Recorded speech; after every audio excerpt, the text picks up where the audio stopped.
Good morning and welcome to the Eclectic Radical. As always, I'm Chris Richards, the Eclectic Radical. This is the third part of a series of streams that I have been doing on the topic of liberalism, how the history of liberalism, how liberalism evolved and developed, and then how liberalism sort of evolved and developed into the ideas that we call socialism now. Uh, at the last episode, mostly covered the classical roots of liberalism, and mostly I ended up talking about Athens a lot, with a little less comment about Rome than I had originally intended, and a little tiny bit of a follow up at the end where we talked about the Anglo-Saxon Wittingamo in early England and how the Wittingamo sort of prefigured British Parliament. With all that in mind, today's episode is going to be a whole lot about England, about the development of the English Parliament, the development of the unwritten and unofficial English Constitution, and how uh, in the lead up to the English Civil War and as a result of the English Civil War, um, which was then followed by some setbacks for liberalism under the Protectorate. But we'll get to that. I would promise to be as thorough as I can manage, being a layman. And I want to just make a few comments before then regarding uh, some elections and, well, not elections, some recent news. There are rumors, no idea if they're true or not, but rumors that seem to be confirmed somewhat on the Iranian side about actual talks to bring about some sort of ceasefire between the US and Iran. What that means in relation to what Israel is doing in Lebanon is a very open question. A ceasefire between the US and Iran doesn't mean much if Israel's still blasting the heck out of Lebanon and parts of Syria, and Iran and Yemen are still attacking Israel for attacking Lebanon and Syria, and of course the ongoing Palestinian genocide. Then does a ceasefire between the US and Iran really matter? And then if the answer is no, then how do we get Israel to stop shooting? Which, of course, becomes the magic question in any discussion of peace or ceasefire in the Middle East. How do we get Israel to cease firing? Nobody's managed it yet.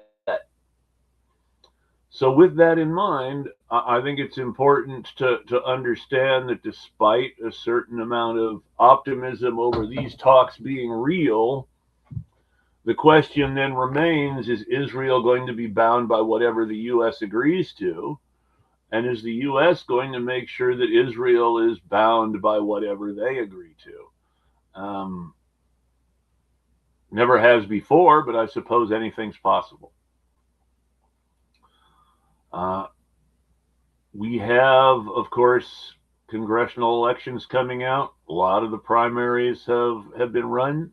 There are still some forthcoming, but a lot of the 2026 primaries have happened. Graham Plattner advanced to the general election in New York, so it's a race between a Trump supporter and a guy with a bad cover up of a Nazi tattoo. We'll see how that turns out for the good people of Maine. Uh, Connie Chan advanced to face Scott Wiener in the general election for Nancy Pelosi's seat. Pelosi really isn't seeking election. It's finally happened, though she still hasn't technically retired yet. Uh, I was really supporting the Green Peace and Freedom fusion ticket in the primary. I still think the best candidate for Attorney General of California was Marjorie Michaels, and whoever's in the two-person runoff isn't going to be as good as Marjorie Michaels would have been. Sorry. I don't care if she's old. She's still more qualified and more experienced and better politically than anyone the Democrats are running. And I'm glad that Marjorie Michaels ran for Attorney General of California. I really am. Trying to think. Obviously, I mentioned it before in connection to Iran, but Israel's blasting the heck out of Lebanon. They are doing it for no real good reason. They claim they're attacking Hezbollah, but mostly they're hitting civilians of specific ethnic groups and not, the bad guys they claim to be fighting. Not that Hezbollah are the bad guys. Israel are the bad guys in the Middle East, but it's important to understand that they're lying about who they're actually attacking. When they say we're attacking Hezbollah, not Lebanon, what they are actually doing is just killing random people in Lebanon and calling it attacking Hezbollah. It's the playbook we've seen in Palestine repeatedly. It's the playbook that we have seen in Lebanon before. Every time they've invaded Lebanon, they've ended up doing the same things. So, with all this stuff going on, and with the breakdown of the so-called liberal international order in the world that had mostly held up from the end of World War II to the end of the Cold War, there's a whole lot of stuff going on where we seem to constantly be in a mess. There's always a crisis somewhere. The vulture capitalists are always there to capitalize on the crisis. Now we have prediction markets so that the vulture capitalists can bet on how the crisis is going to turn out and profit from the resolution of the crisis, even if they're not directly involved. So the world is getting weirder all the time. So how did it get here? What's the history look like? What's liberalism, and so what do liberalism and socialism have to do with the way the world is now? Why are conservative reactionary Nazis seemingly in power everywhere? And why is there opposition all these sort of milquetoast half Nazis who don't want to say it with their full chest, but keep wanting to compromise with the Nazis? Well, a good question is a good place to start is the history of violence and truce and compromise in England between the breakdown of the Anglo-Saxon kingdom and the English Civil War. There's lots of stuff going on there. I talked again before, end of last week, about the Anglo-Saxon Wittingamo, how they would meet several times a year, mostly nobles, but with representatives of the royal family, the clergy, and the free commons or churls present. And they would discuss major questions of the kingdom. How much money to give the central government, questions of succession to the throne. It wasn't a regular thing. It was something that happened when everybody thought it needed to happen, but it happened often enough to feel regular and to feel like something important. In the succession crisis that popped up in England after the deaths of King Athelstan and King Edmund Ironside, the guy that the kings were fighting against, Canute, who had invaded England to try to make himself king, was then elected king by the Wittingamo because they decided, hey, it's better this adult guy who has some history here, who's been king for a while, who's established that he respects our institutions. Let's let him be king, and we can come back and bring our kings back, our heirs back when they're old enough, maybe. And then when Canute died and his heirs petered out, they did bring the Saxon heirs back. They made the Saxon heirs kings again, and that led to the Norman invasion. The breakdown of the Saxon succession is interesting because it really shows a lot of this constitutionalism at work. Edward the Confessor, the last Anglo-Saxon king of England, had not clearly made his own preferences known until near the very end of his life. He did not have a direct son and heir. He did have other heirs who had claims, but who did not have deep English history, most notably Duke William of Normandy, who was related to Edward the Confessor on both maternal and paternal sides due to various marriages between the Normans and the Saxon royal family.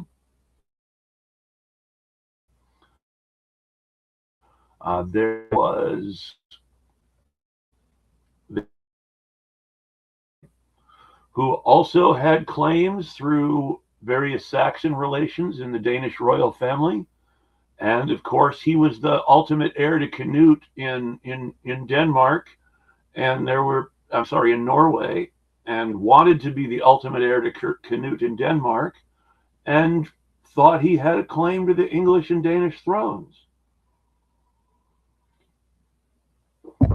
And then there were various English nobles, notably the House of Godwin, Harold, the Earl of Wessex, and his brother Tostig, who was the Earl of Northumbria.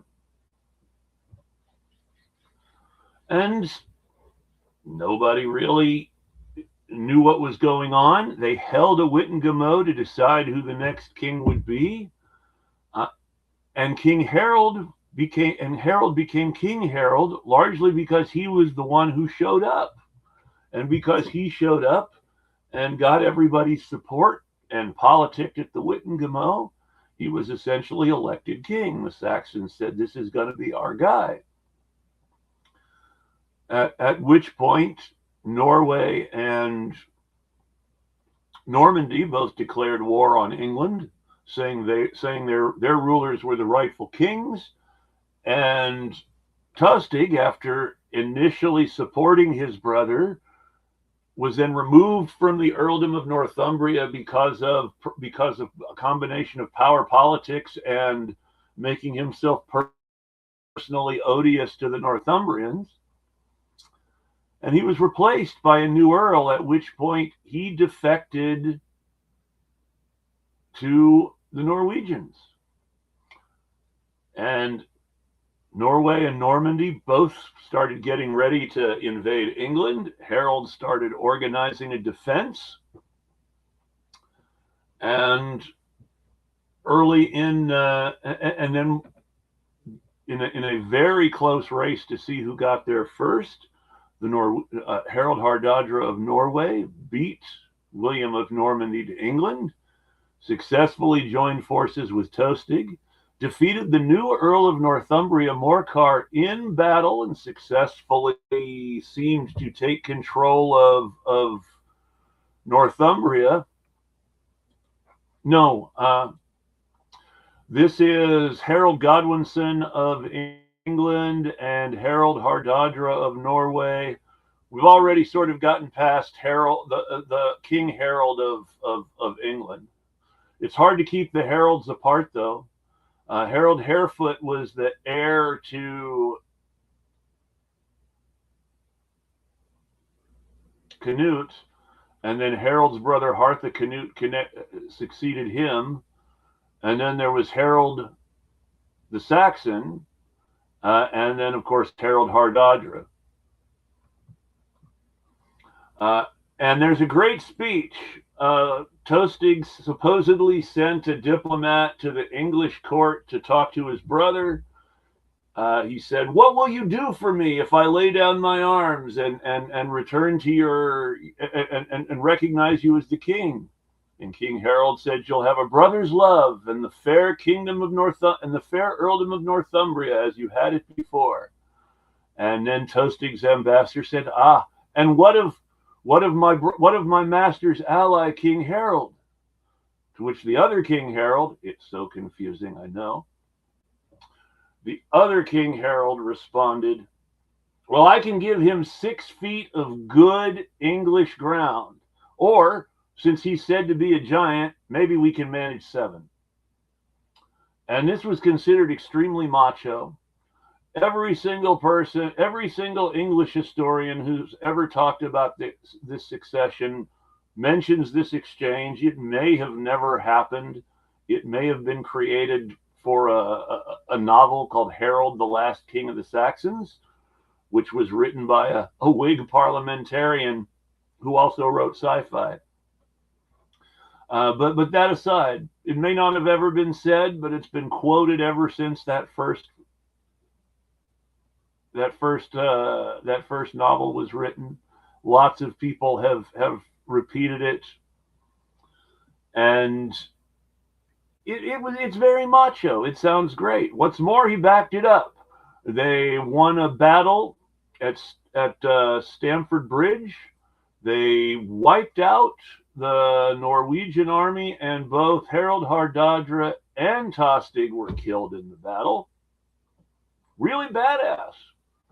Only then King Harold got the news that William had arrived in England, made a rapid march south, and himself got killed after very nearly winning the Battle of Hastings as a Welsh longbowman who had a grudge against Harold from Harold's war against the Welsh, shot Harold in the eye with an arrow while working for William. And that's how William became William the Conqueror. Lucky break. It was a really near thing, as the Duke of Wellington said about Waterloo. Hastings was freaky. And Harold went from being the biggest badass in England to dead in one of the fastest reversals of fortune in military history. William the Conqueror became king, and what followed was an extremely brutal period of occupation and civil war as both Saxon barons and Norman barons and both Saxon and Norman earls continually rose up against William to try to force him to follow this sort of unwritten constitution that the Saxons had always sort of adhered to in electing their kings when they really didn't know what to do and who to let succeed. And this notion that William hadn't been properly elected never stopped being an issue for him. He was fighting some degree of wars with his own supporters for most of the rest of his reign.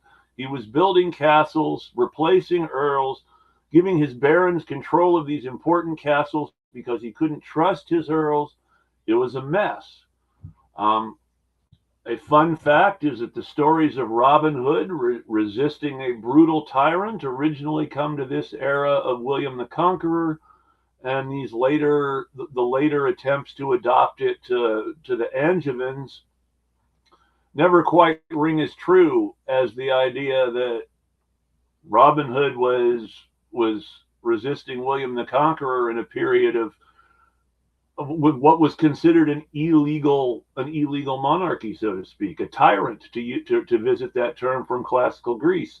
William the Conqueror was a tyrant who had not legally succeeded to the throne in the minds of many English. Even his own Norman followers respected a lot of those Saxon traditions because it gave them an advantage against their feudal overlord that they had never had in Normandy, which is really interesting. How many Normans became Saxons under William the Conqueror? It's kind of funny. You see it under William II, too, his son, William the Red. Again, there were constant troubles.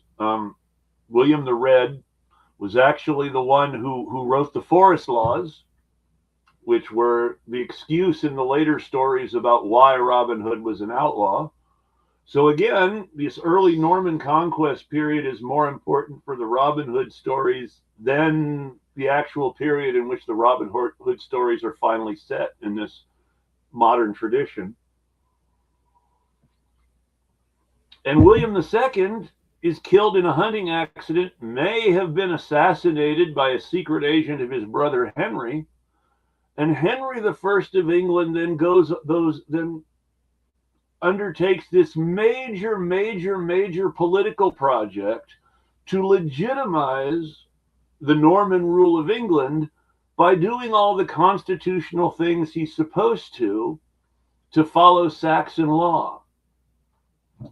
And if you read Victorian history, the Victorian history of England actually reads like the Saxons are the good guys, the Normans are the bad guys, and Henry I was conquered by the Saxons as prince and restored Saxon legitimacy, even though this whole political project to legitimize the conquerors, to have this rapprochement with this idea of Anglo-Saxon constitutionalism. Henry I was elected king, passes a lot of political and judicial and legal reform that's designed to, on the one hand, give him more power over his barons and earls, but on the other hand, really designed to legitimize this idea of him being a constitutional Anglo-Saxon monarch instead of a Norman tyrant. And yes, because his father won the wars, Henry was able to rewrite history in a way that was able to show himself as the guy who inherited from his father in the end how he could restore Saxon legitimacy to England. It's true. And then he won the most important war that followed that. His brother Robert, who was Duke of Normandy, tried to invade England, got beat, got locked up in a castle, and Henry controlled the whole ball of wax at that point, Normandy and England, which led to trouble later on. Henry had the same problem dealing with his succession as Edward the Confessor. His son died in a very famous accident, a bunch of drunken partygoers on a ship that departed England for France, set the ship on fire and it sunk. It was called the White Ship Disaster. The heir to the throne of England died. Some important British nobles died. But most importantly, it left the succession up in doubt. Henry had a daughter whom he tried to force on the people of England. This is who I want to succeed. And the Wittengamo, they didn't call themselves the Wittengamo anymore, but Norman and Saxon barons, together with the clergy and representatives of what the Normans called the yeomanry, the free commons, met and elected a French count named Stephen of Blois. I hate the word Blois. It's entirely difficult to pronounce, but dang. Stephen of Blois was made king of England. Henry's daughter Matilda invaded England with the support of her husband, the Count of Anjou. In the mess that followed, there was a civil war called the Anarchy, in which Stephen and Matilda sort of traded places back and forth as the ruler of England. The barons mostly did what they wanted by consensus or by their own local power. And there was a lot of bad stuff going on as people with power burnt out people with no power in pursuit of their wars amongst each other. the title of a novel about the period, which references something that historians actually said about the anarchy, was called "When God and His Saints Slept." People who were serious religious thought the anarchy was so bad nobody's prayers were being answered. God and His saints were all asleep. Eventually, that came to an end. Another Henry ultimately succeeded Stephen as a result of a treaty. Henry was the son of Matilda, the son of Henry I, and was seen again, the fact that he took the throne because of a treaty with Stephen, in which Stephen agreed to bypass his own son to recognize the legal heir of a former king, was another throwback to. Wow, I lost my brain for a moment. Another throwback to the Wittengamot, where you invite the old heirs back because hey, they're grown up now. We're going to put them in charge. We're not gonna let the usurping dynasty put down deep roots. And it's fascinating that the English were able to do this so often. A great part of it is because the ruling class wanted their say in who the king was going to be because they all wanted their claim on the king. But there was also a great deal of lip service done to respect for the church and the say of the common people and these proper lines of legal authority and succession. And the fact that people were willing to have these meetings to legitimize their decisions gave this sort of false sense of democratic decision making to the outcomes of what was increasingly not the old Saxon Wittengamot, but which was more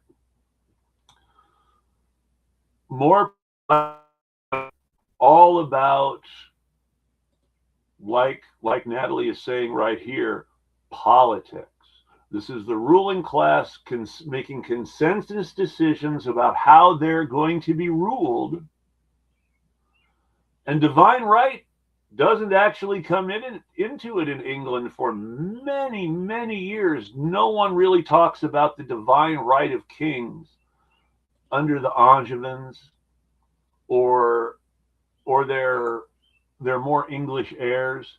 There's a lot of talk about who is rightfully legally king, and not as much talk about the divine right of the king. In fact, there's always some say by the nobles paying some sort of lip service to the people in the end, settling these scores. And this is really important to understand. The reason I'm laying this groundwork is because this sense of needing a legal succession, a legal solution, not just a power-based solution, but a legal solution to legitimize the power,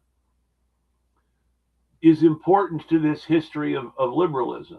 Many of the revolutionary ideas to replace kings had their roots in these ideas about how to legalize and legitimize the king. And so it's funny that way. And I hope we'll get into that as we go along.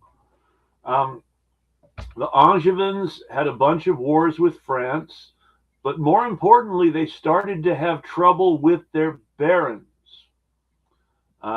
Richard I, who succeeded Henry II, went off on a crusade to the Holy Land, which is really the roots of many of our problems in Palestine today. But that's a whole different show, the Crusades. While Richard I was out of the country, he had left his Angevin, no, I'm sorry, not even Angevin, his Occitan from Aquitania, his Occitan flunky in charge of England, basically a sort of royal steward. But the English were not having this. The barons, who did not like Longchamp, that was his name, Longchamp, who was Richard's steward while he was on the Crusades. The barons did not like Longchamp, And they did like Richard's brother, John. Later on, they would regret it. But at this point, right now, they loved Richard's brother, John. He was one of them. He was at all their parties. He listened to their problems. He tried to do things about their grievances within his power. And eventually the English barons made a decision to remove Longchamp from his regency and to put Richard's brother John in charge instead. This was not technically legal in the sense the monarch decreed it, but it was legal in the sense this is the way we're going to be governed. Our king made a bad decision. Things are going badly. We're going to fix this. And this gets lost in a whole bunch of the romantic retelling of Richard the Lionheart stories. Ivanhoe, by the way, is where the really modern version of the Robin Hood legend comes from. It is Ivanhoe and Walter Scott, where Robin Hood is first put opposite Prince John as a champion of the Anglo-Saxons against the Angevin king and the Norman supporters. Though Richard the Lionheart,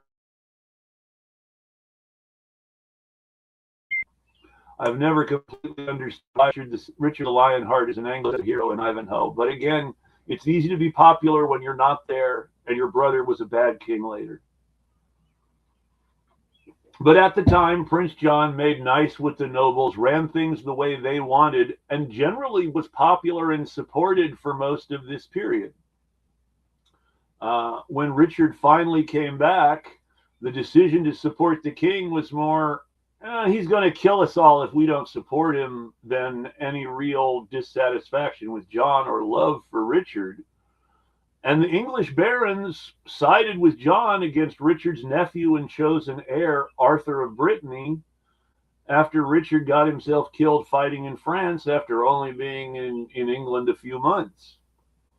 So this selection of John over Arthur, which the British barons would later regret, is once again this sort of proto-parliamentary, we're going to choose our king. It's going to be the Englishman and not the Frenchman, because we think Arthur's a Frenchman despite his English name, and we think John's an Englishman because he's been here.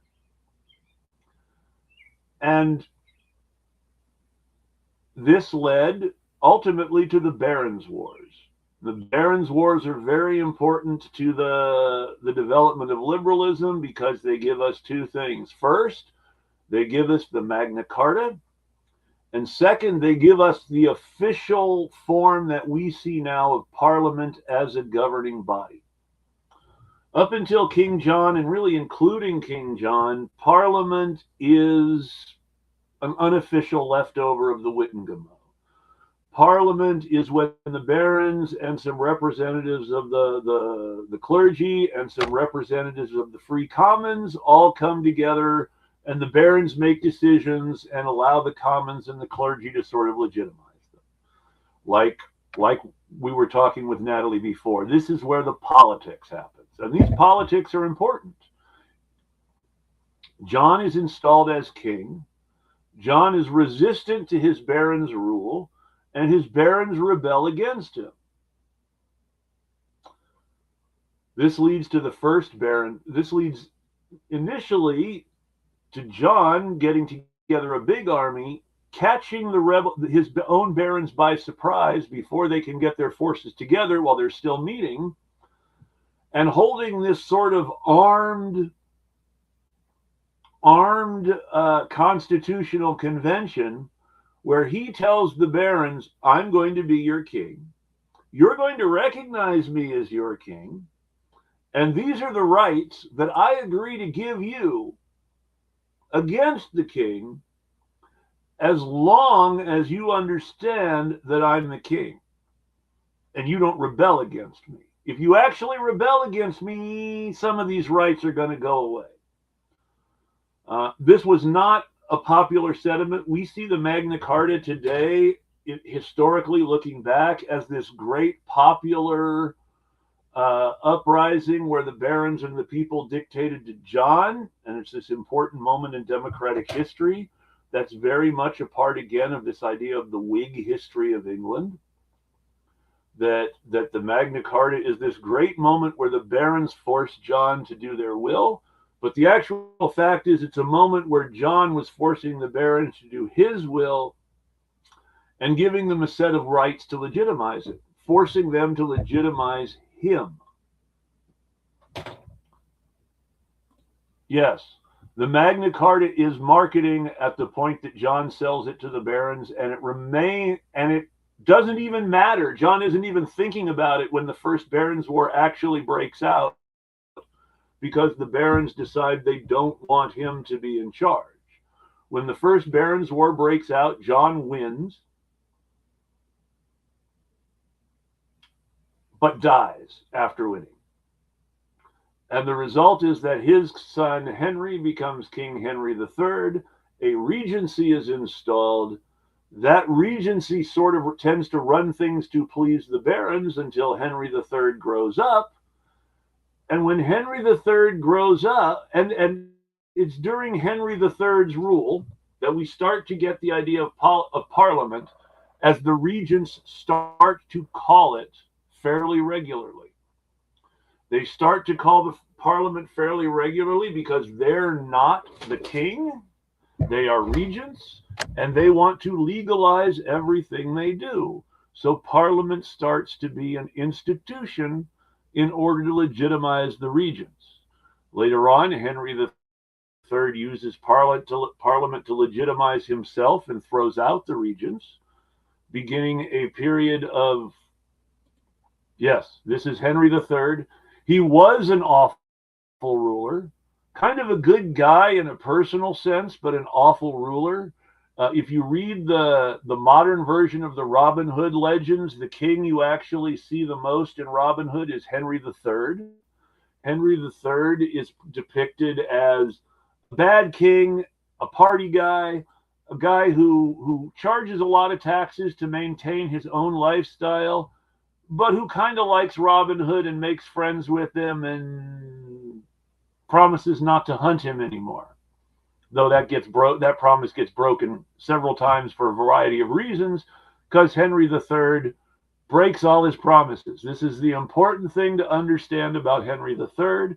He is constantly making promises to his barons in Parliament and breaking those promises. And this is a period in which the barons were really, really, really, really used to getting their own way. So Henry III not letting them have their own way anymore really seemed like a violation of their rights, a deep violation of their rights.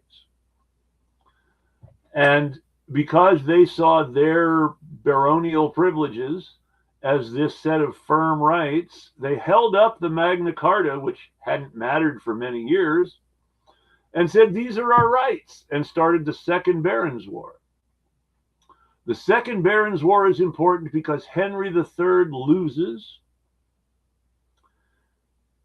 and a man named Simon of Montfort, the Earl of Leicester, sets up a government by which the king is a prisoner and has no real power. He rules as a sort of de facto military dictator, but he is not a tyrant. He is the legal protector of the realm. He is responsible for protecting the realm from the king and the powerful magnates. And for about a year or so, he rules through Parliament in one of the first sort of Republican efforts in England. He rules through Parliament. He makes all these grandiose gestures to legitimize what he's doing, but he's also pretty much tyrannizing the royal family, making sure the king's supporters stay out of power, making himself unpopular with his peers in the same way that the king made himself unpopular with Simon's peers. And the King Edward comes back. Well, not King Edward, Prince Edward of Wales comes back with his mother. There is a war.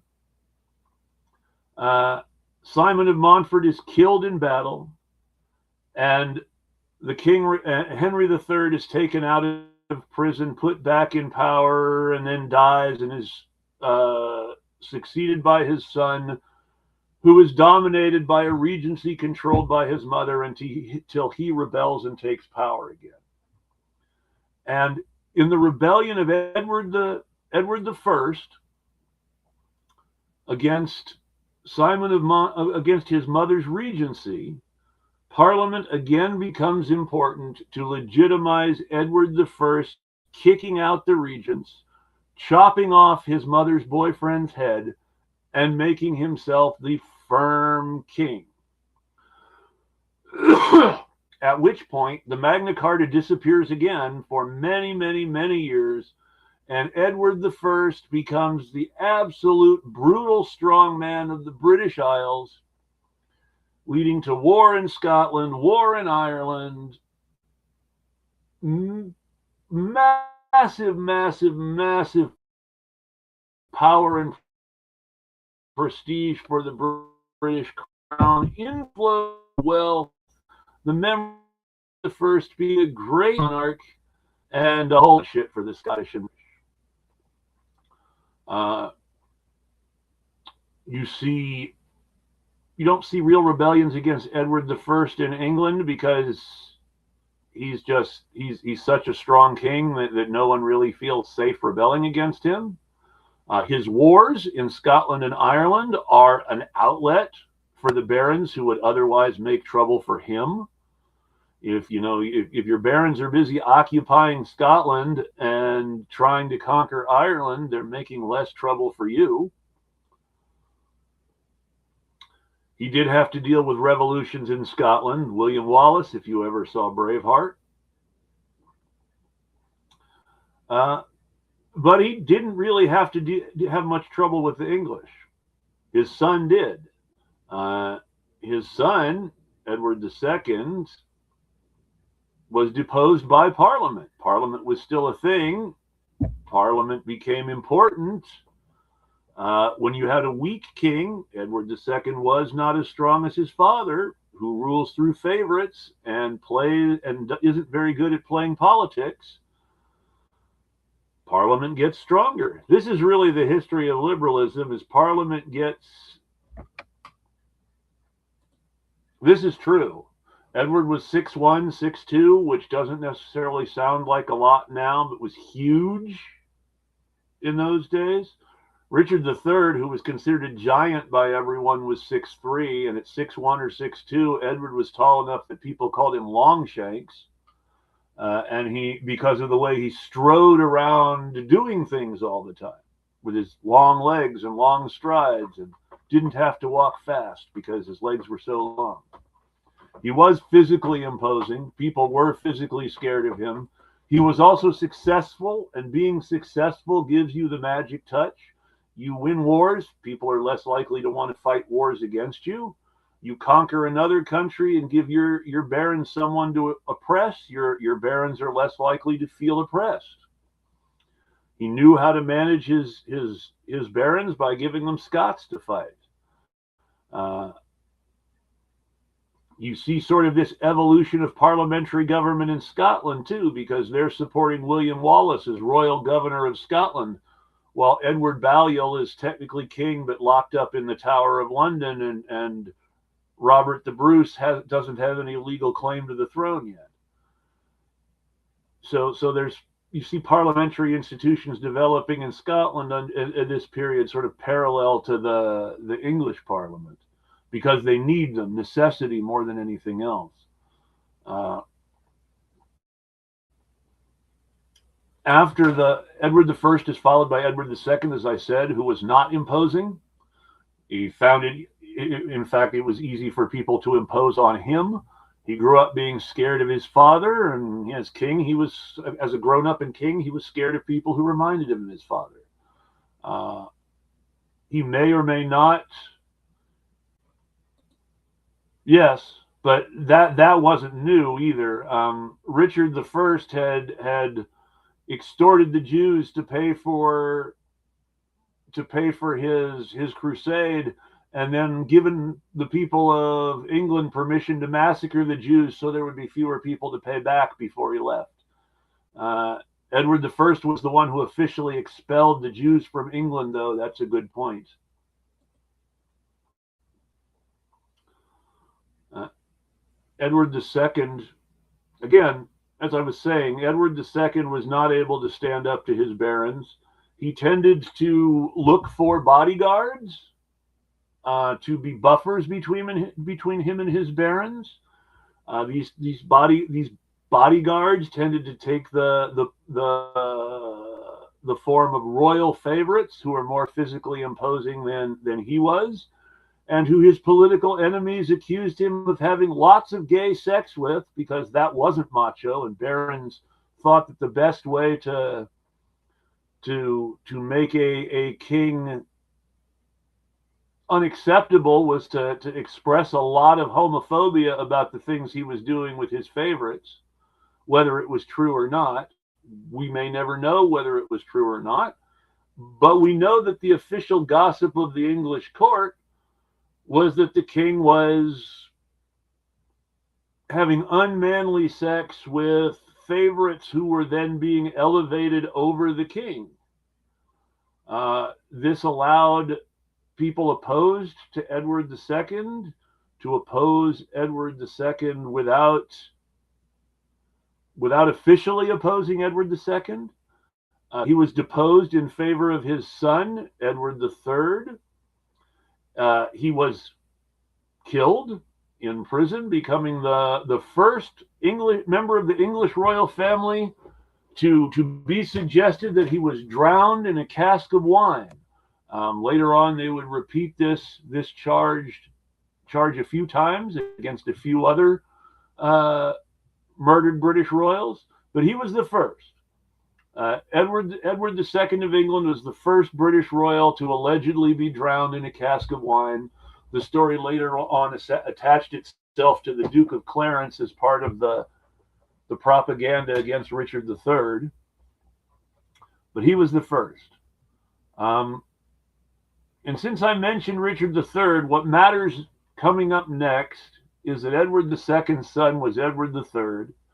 Edward III was able to keep wars going, was able to get foreign wars going to keep people loyal to him once again. In this case, Edward III went to war with France, starting what would eventually be known as the 100 Years' War, trying to press his claim to the French throne.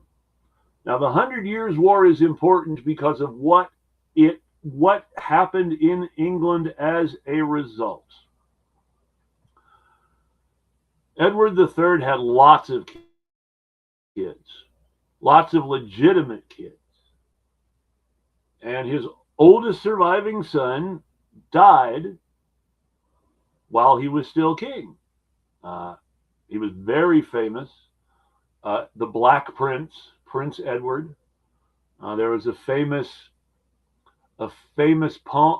short poem that later inspired the title of Walter Scott's Ivanhoe, which I mentioned before.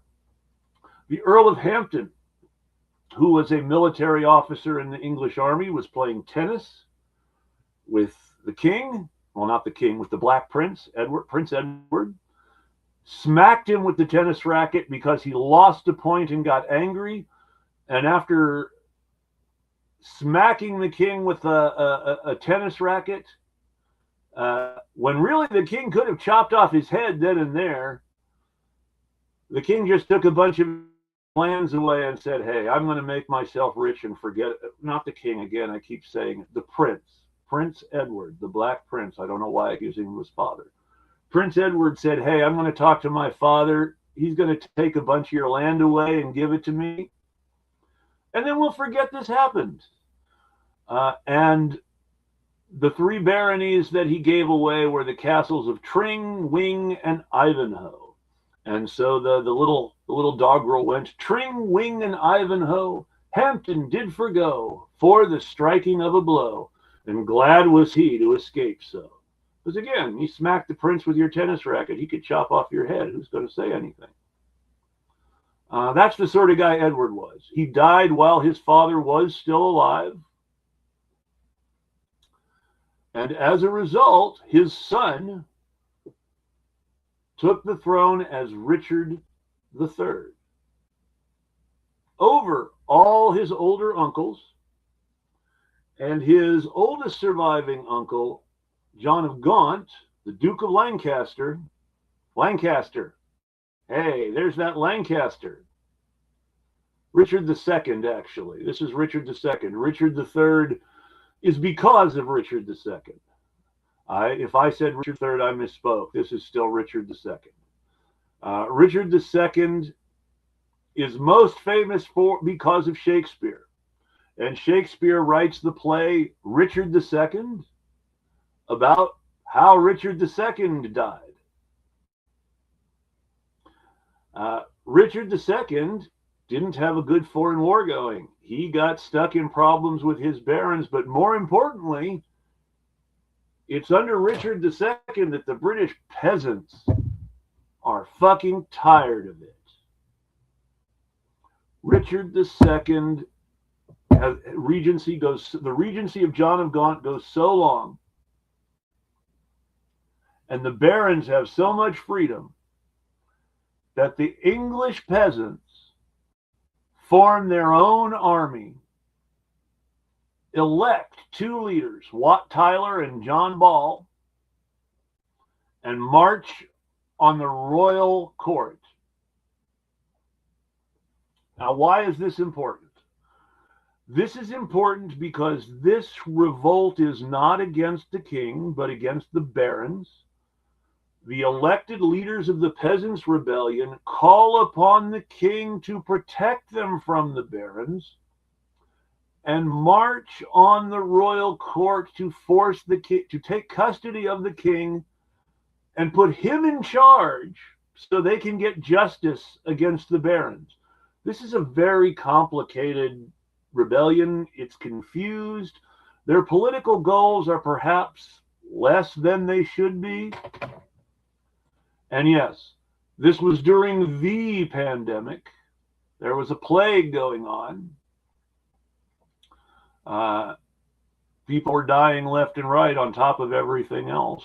And another reason they felt the barons shouldn't be oppressing them so much. So they rise up against the barons. They fight a battle with the barons and win a little bit. Make it to the royal court, have their meeting with the king, and Richard II, in what appears initially to be really, really progressive and forward-thinking and Republican, says, yes, I am your leader. I support your rebellion against the barons. At which point he is formally invested as the leader of the peasant revolt with great fanfare and acclamation. They love him. This may be the most popular any English king has ever been in any moment in history. He uses this to legitimize himself against his own barons and regents, ousts his regent, the Duke of Lancaster, and becomes king despite being still a minor. And then he and then he hangs the leaders of the peasant revolt, massacres the peasants, represses the barons using the legitimacy that this has given him, and generally makes him those massive,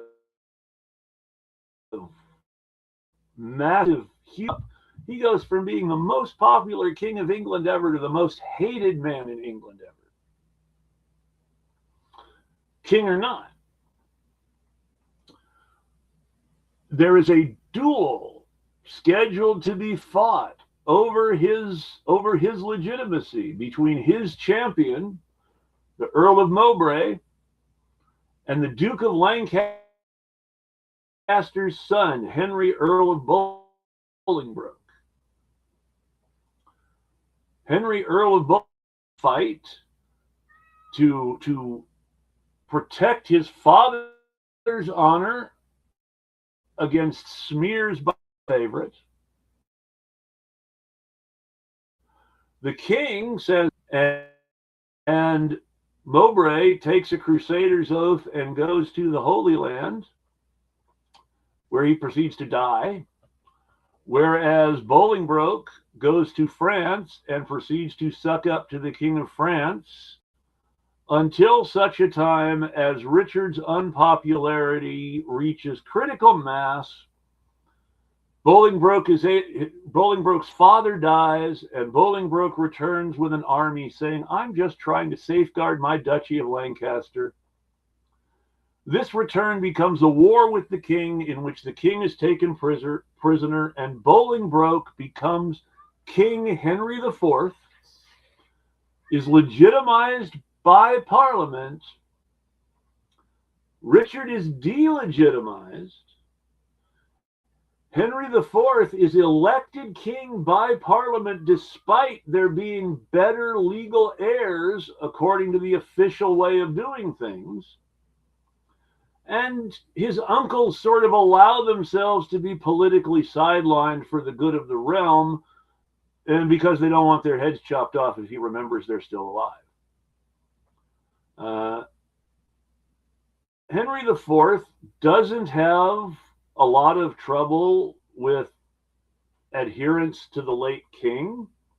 He does have another Barons' War in the north. He has a rebellion in Wales.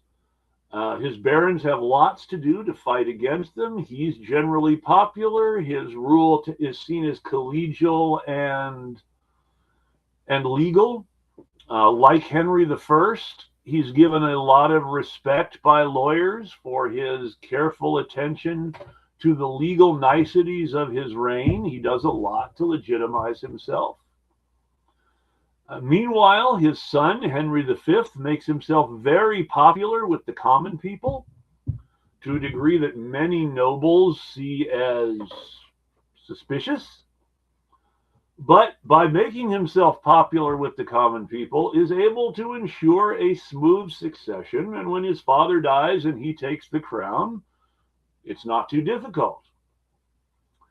Henry V then, now that he's, as he believes it, has settled all of England's domestic issues, goes back to that 100 Years' War, which has not gone well while his father was preoccupied with domestic matters and rebellions. And he invades France. Shakespeare wrote a play about this too.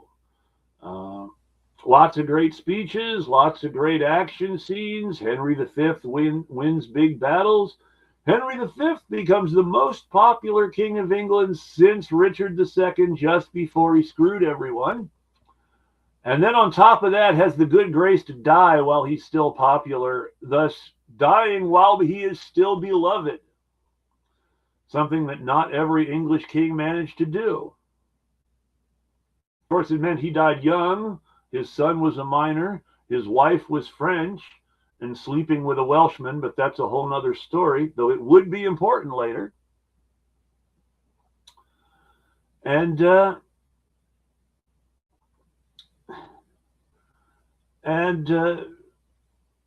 Henry VI, because of this long regency, because of all of this stuff going on, there is again a sort of parliamentary rule.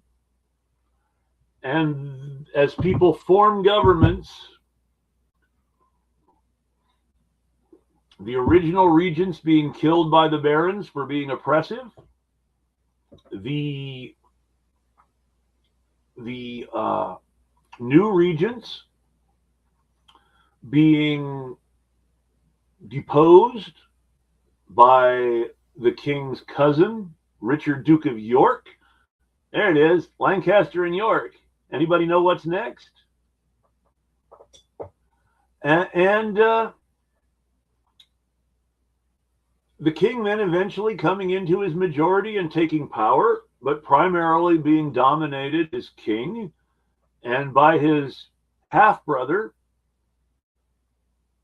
Lord Beaufort, who was Edward IV's illegitimate son. I'm sorry, not half-brother. Yeah, no, half-brother, Lord Beaufort. Cousin, Lord Beaufort, who was Henry IV's illegitimate grandson. My apologies.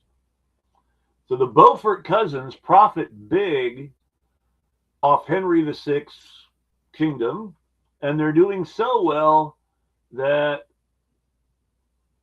the Duke of Somerset, the boss Beaufort, is accused of sleeping with the Queen and being not just an illegitimate ruler, but an adulterer, and therefore traitor to his king. Beaufort is then thrown out again by Richard Duke of York. And what happens next is called the Wars of the Roses. And it's a fight between the people on Richard Duke of York's side and initially the Beauforts. And it's not over who's going to be king, it's who's going to control the government of a weak king.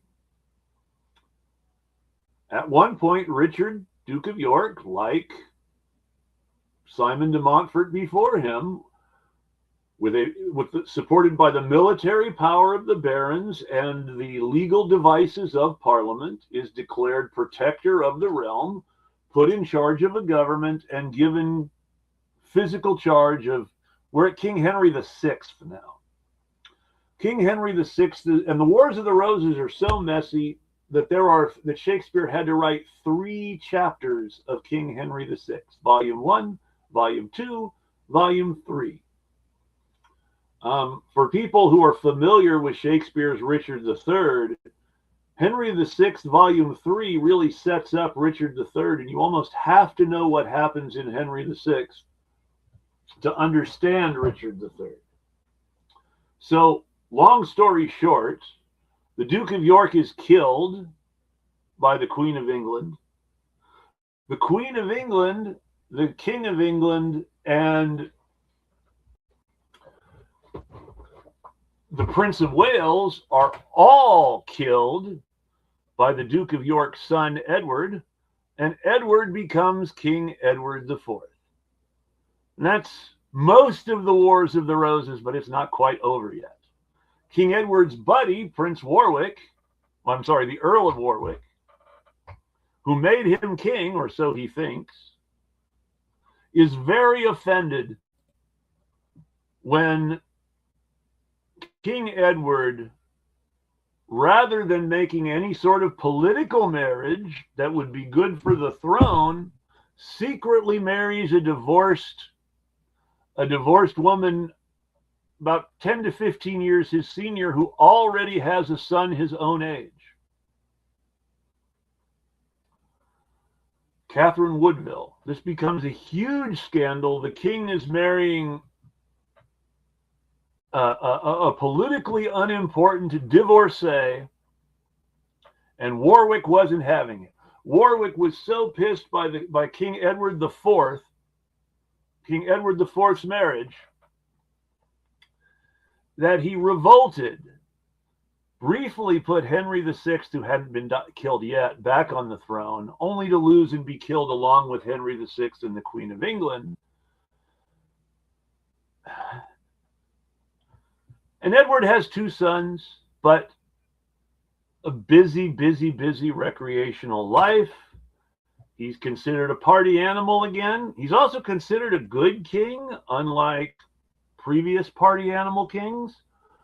But good king or not, the partying life gets to him. He catches a venereal disease and he dies relatively young, as kings go. He's not even 40 yet when he dies. His sons are still young teens, very young teens, and his brother Richard is named protector of the realm in his will to protect his sons and to ensure the legitimate succession. Now, the facts of this matter less than the legend, but I'm going to mention both.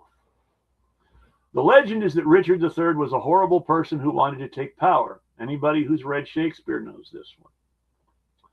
The facts, which are much more complicated, is that in a kingdom where the single most important thing for the entire history of the kingdom has been ensuring a legitimate succession to avoid civil war,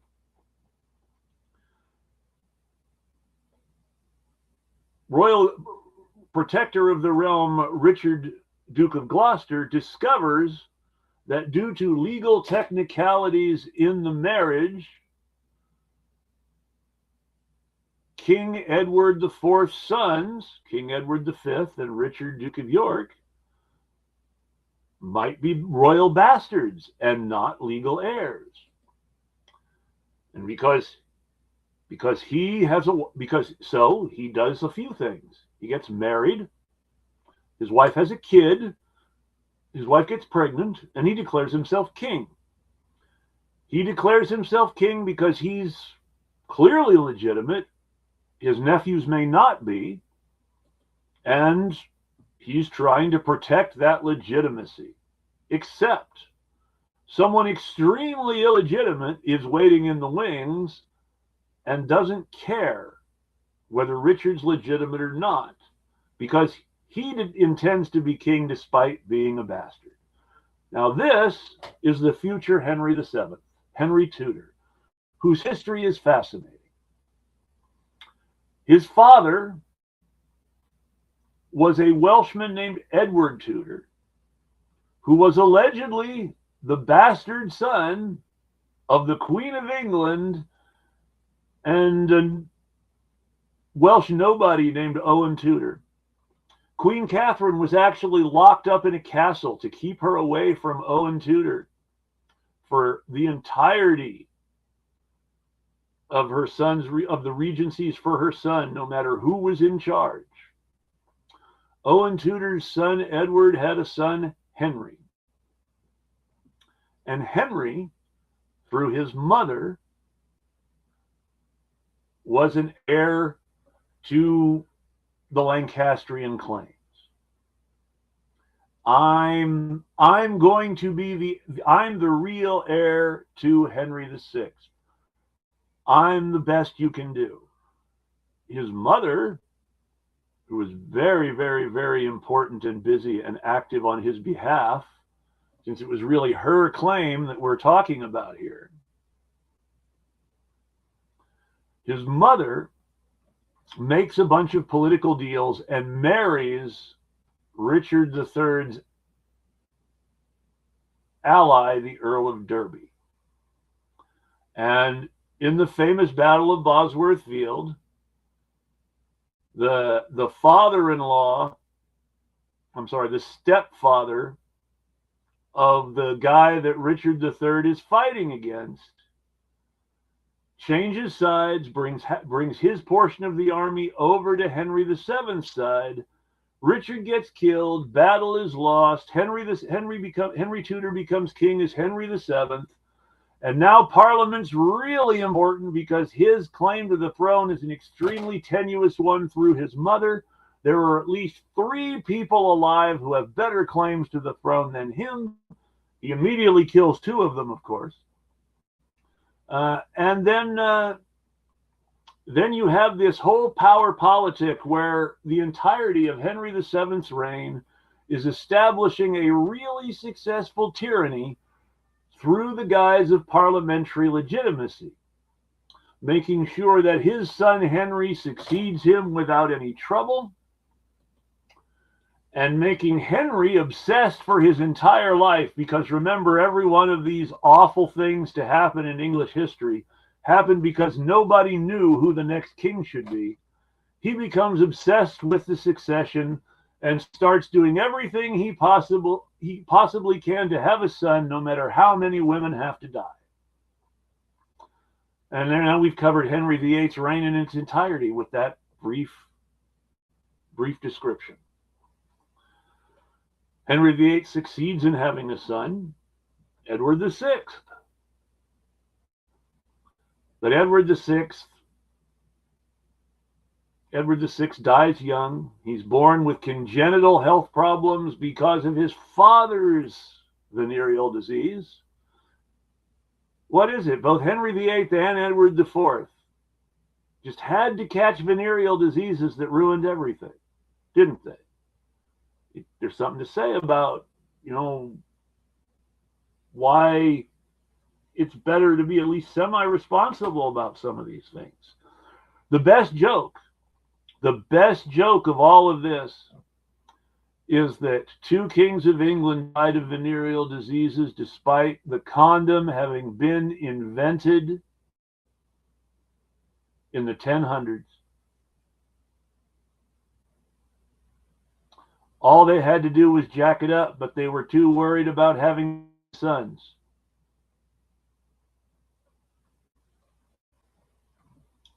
Anyway, aside.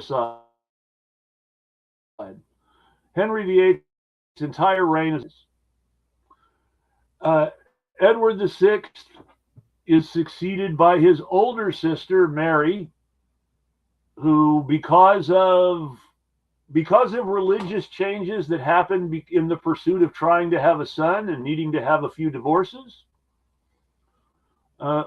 religion had changed. Mary was Catholic. The people in power were Protestant. So Mary killed a bunch of people, married the King of Spain. At this point, Parliament is a strong enough institution that when Mary marries the King of Spain, Parliament says he can't be the King of England. He can't be the King of England, no matter how badly he wants to be. Fuck him. He can't be the King of England. Mary is our queen. Her husband still has way too much say in her reign, may or may not have been the real power, may or may not have bossed her around and beat her up in private as men did. But yes, she too killed a lot of people. And because she killed a lot of people, given the nickname Bloody Mary. Though, to be fair, her sister Elizabeth, who was given much better nicknames, killed as many Catholics as Bloody Mary did Protestants, possibly more. And despite her generally good reputation and her brilliance of Parliament to legitimize herself, killed a shitload of people too. And one of the people Elizabeth killed was her heir, Mary Stuart, the Queen of Scotland, Mary, Queen of Scots. Mary, Queen of Scots was Elizabeth's only legitimate heir, but she was also a Catholic and the center of multiple plots against Elizabeth by the Catholic barons who want to get back at her for killing their friends. So there are all sorts of problems. Elizabeth kills a bunch of Catholics, including Mary, but she doesn't get married. She doesn't have kids. There aren't any other heirs. The only heir to the throne available is Mary, Queen of Scots' son, James, the King of Scotland. He's James the Sixth.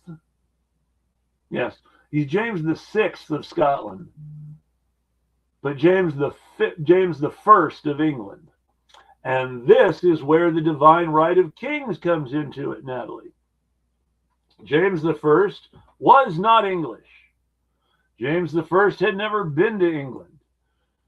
James the First spent most of his life in Scotland and France, was very Frenchified in his manners and tastes and socialization, was considered effeminate by both the Scottish and the macho Englishmen, was accused repeatedly of having gay lovers, though we don't know, no one can prove it, was caricatured as pretty openly gay in Neil Gaiman's 1602, and was obsessed with hunting witches.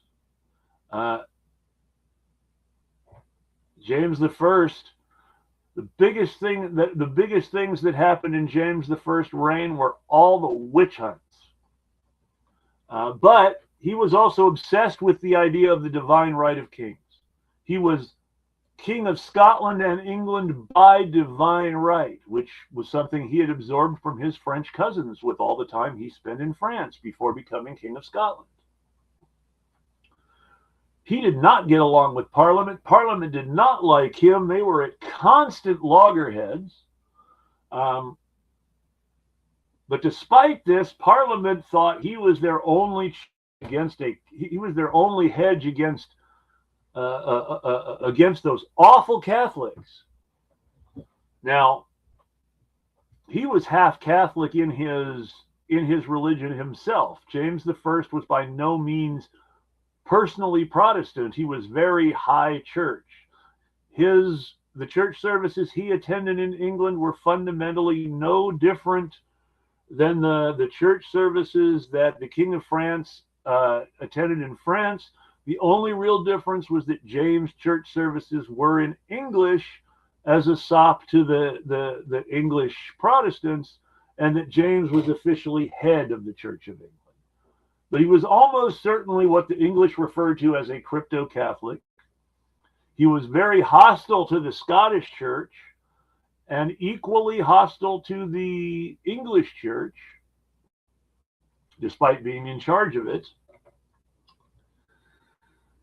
And his son, Charles I, was completely overwhelmed by his father's personality and grew up as this shy kid hiding in corners, who really was afraid to talk back to anyone and tended to listen to the last person who was in the room with him, and didn't have a clear sense of emotional or intellectual stability. He did have a very high opinion of himself. He did have a very high opinion of royalty. Like his father, he believed very strongly in the divine right of kings. He was raised to be King of England, something his father wasn't. And he was determined to be King of England. But then he had to talk back to people who disagreed with him, and so he ended up lying to everybody and breaking his promises the same way that Richard II and previous monarchs had done. He totally alienated he killed his staunchest supporters. There was what was called the Bishops' War between rebels in Scotland and England and the Royal Army over who should actually run the Scottish and English churches. This was not the English Civil War yet, but it was still important because it was a war over whether the king or the Scottish church had the right to appoint its own bishops. The king thought he should appoint all the bishops, and the Scottish church thought they should elect their bishops through a process of priestly election called Presbyterianism. Presbyterianism would become important in England as well, as various enemies of the English crown would start to say, well, maybe the church should elect its bishops too, as opposed to the Episcopalians who said, no, the king should appoint the bishops. As things got more confused, Episcopalianism became the bishop should run the church, subject to the king, and Presbyterianism became the bishop should run the church as elected representatives of all the priests. And so you get into this massive fight over how the church should be governed that becomes almost as important as the political conflict of how the king can raise taxes. By this time, James I, in order to legitimize himself, basically was forced to agree to give Parliament the power to set all the taxes, which amounted to giving his nobles the power to tax themselves.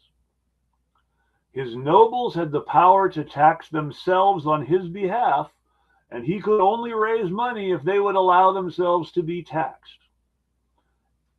And this leads us directly to the English Civil War and all ideas of English constitutionalism as they are today ultimately have their birth in the English Civil War, in the conflict between what would be called the Roundheads and the Cavaliers, and whose descendants would be known as the Whigs and the Tories. The Cavaliers supported Charles I, supported royal prerogative, and most importantly, specifically, supported his claims about the divine right of kings, and sort of favored a collegial rule by the king and his court, with the court being a combination of high nobles, church officials, and royal favorites, not parliament. But parliament was necessary for money. If he wanted taxes, he had to go to parliament. James I in parliament had reached a compromise that said, while Parliament has the power to collect taxes, to pass taxes on the Lords and the Commons, the king, because the cities get their charter from the king has the right to collect what was called ship money from the cities, essentially by taxation of the urban middle class, to raise money for the defense of the realm, to fund the navy, so to speak. Ship money was how Charles paid for everything. James I used just enough ship money to avoid having to call Parliament too often, but not enough to be seen as openly oppressive of the townspeople. Whereas Charles I was funding everything on ship money and never asking Parliament to pass taxes, which led to the urban commons, specifically the most powerful urban commons, the wealthy merchant class, to start feeling fucked. This is the origins of bourgeois identity in England, the idea of England as a nation of shopkeepers starting to take shape as the urban commons led by the wealthy merchant class start to get a sense of class consciousness in the sense of the bourgeois versus the monarchy. It's us versus the king and his aristocratic flunkies. It's no longer just, bourgeois versus aristocrats with the king as sort of a mediator. The bourgeois now have a problem with the king. And this bourgeois problem with the king and the anger of the mostly Protestant urban merchant class leads to Presbyterianism getting really, really popular in certain sectors of Parliament and the Royal Army, and leads to even more conflict as Presbyterians now find themselves eclipsed on the religious left and social political right by a group called the Puritans, who want to get rid of the bishops. So despite the name and the Presbyterianism at the time was still ruled by bishops as elected by priests. The Puritans took it a step further, saying there shouldn't be priests. We need to go with this idea of the Christian priesthood of all believers. The Church of England is too Catholic. We need to purify it. Essentially, this became a hardline school of what had originally been French Calvinist thought, grow explosively throughout the Kingdom of England. Noblemen even grabbed onto this idea, seeing that they could use this against the king. And you have the flowering of the country Whigs, the diggers, and the levelers, as all these massive radicals put together these impressive programs over this backdrop of the merchant class fighting against the king, with the nobles sort of split up between the Cavaliers and the Roundheads. The leader of the Roundheads' army in the field, a man named Thomas Fairfax, was himself a nobleman, as was his military protege, Oliver Cromwell, who was actually a grandson of a man ennobled by Henry VIII and later had his head cut off. But Oliver Cromwell, while not the man who won the English Civil War, became the man who won the political, that was Fairfax.